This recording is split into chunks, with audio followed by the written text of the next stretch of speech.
them into some common framework so that an institution in Germany or an institution elsewhere in the European Union can do a comparison between this course that's taught at this level in this curriculum in Germany maps to this course.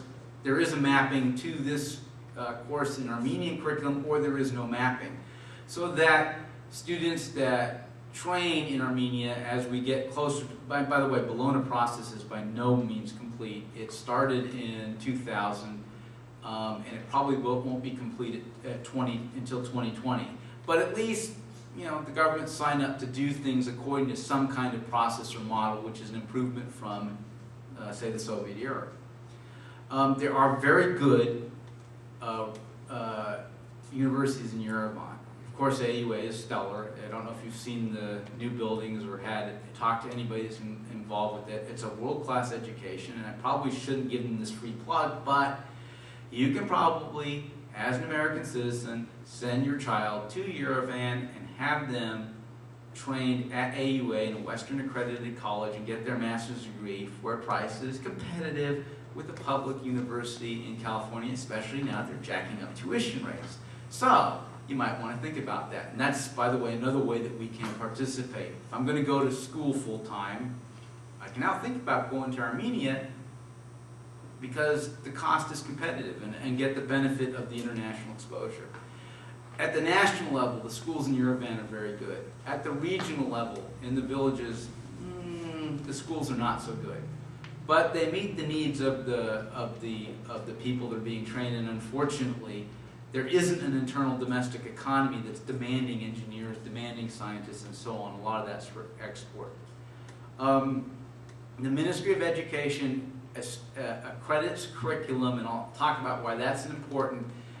One of the positive things is that they do not require you to be a public institution to get accreditation. So basically, assuming you have good relationships with the Ministry of Education, I understand what that means, you can have a private educational institution accredited. Now, what's the benefit of that? I'm skipping forward 2 charts and I'll go back.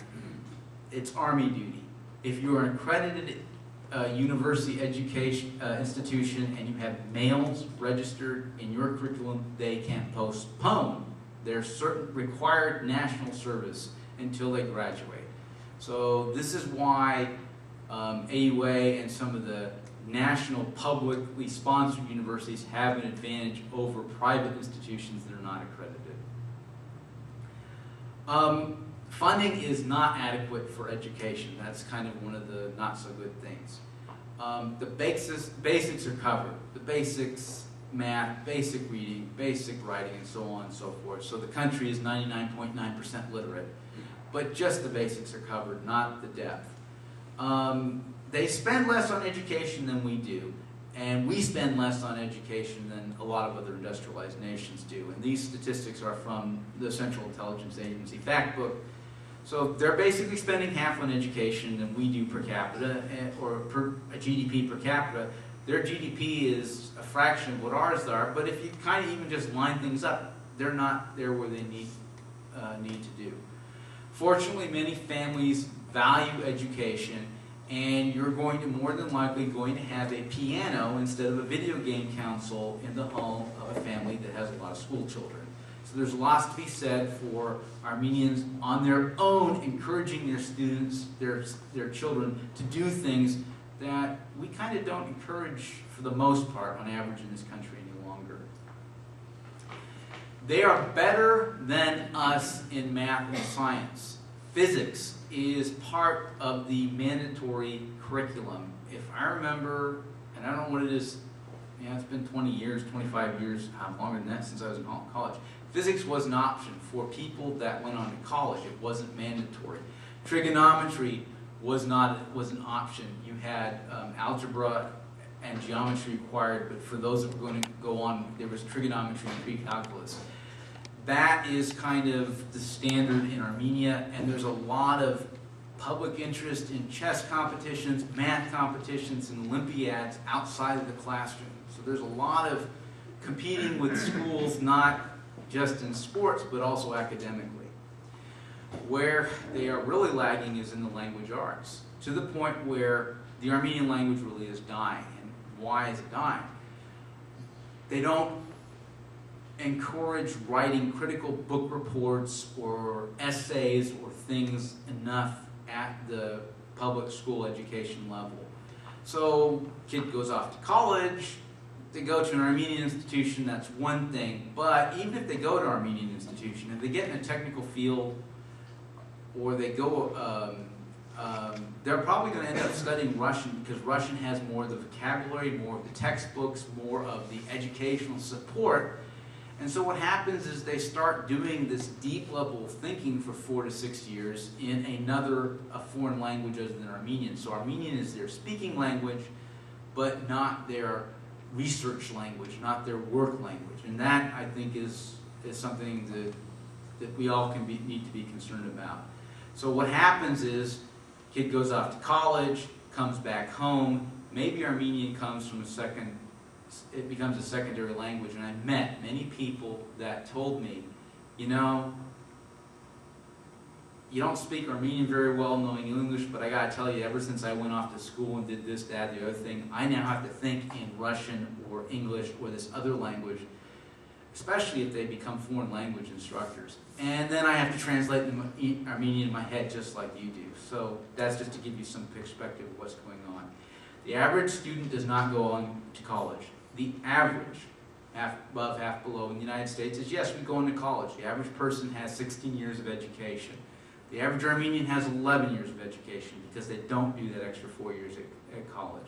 And again, as I mentioned earlier, this is in spite of the fact that there's an incentive for males to attend college so that they can postpone their Army duty. Any questions? The sobering reality is that half of the country's graduates, at least in the information technology sector, will not stay in Armenia to work. And the other half that are staying are not necessarily fit to take on high technology work. Well, that's probably true for other sectors besides information technology. So what that means is that the businesses that do exist that service the international markets, they have a tremendous time retaining qualified people. I'm not going to take time in the lecture to do this, but over coffee sometime, or beer, better yet, ask me what it was like to hire people to work in an educational institution. Loyalty is always an issue in the boom times. People are leaving for better salary. You know, stop and think about this, though. This is not too far off the mark about what we're experiencing here in this country and what they're experiencing in India. That there are people that are fit for work, people that are not. Maybe the ratio isn't half, maybe it's a different ratio, but it's difficult to find qualified people to do entry-level and junior-level work in technology and other other things that require expertise and university study. There is a serious bribery and corruption issue in Armenia, and it's because the salaries for instructors are so low. The average salary is $100,000.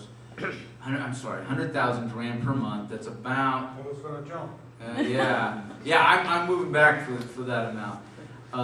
It's 100,000 rand per month, which is, gosh, $300.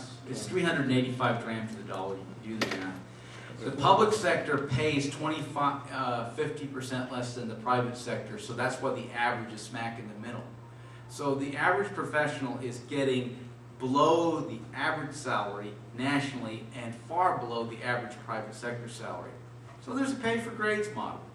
This has many consequences. One of them is that your degree means nothing if it's from an Armenian institution, meaning not AUA, but like Yerevan Engineering State University or Armenian State or whatever. That degree, unless there's some, with one or two exceptions, and for those of you who know who synopsis are, that is one of the exceptions. That degree means nothing. If you look at the transcript and you see a student with 4.0 average, and you look at another transcript that says 3.0 average, you do not know that the person who got the 3.0 was not willing to pay the instructor the bribes. Therefore, that person may be the better candidate. They may actually have grades that they earned. So what happens